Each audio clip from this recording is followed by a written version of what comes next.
2021 பார்த்தீங்கன்னா, அதிமுகவோட 10 வருஷ ஆன்டி இன்கம்பன்சிய பிஜேபியும் சேர்ந்து சுமக்கக்கூடிய ஒரு சூழ்நிலைக்கு தள்ளப்பட்டோம்.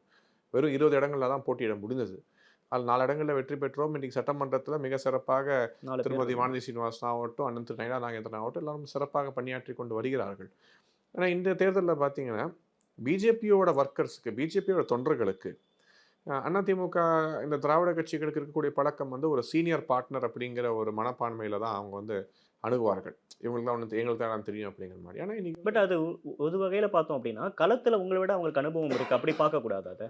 40 ஆண்டு காலமாக பிஜேபி தமிழகத்தில் அரசியல் இருந்து கொண்டு வருகிறார்கள். தொடர்ச்சியாக தேர்தலை சந்தித்துக் கொண்டு வருகிறார்கள்.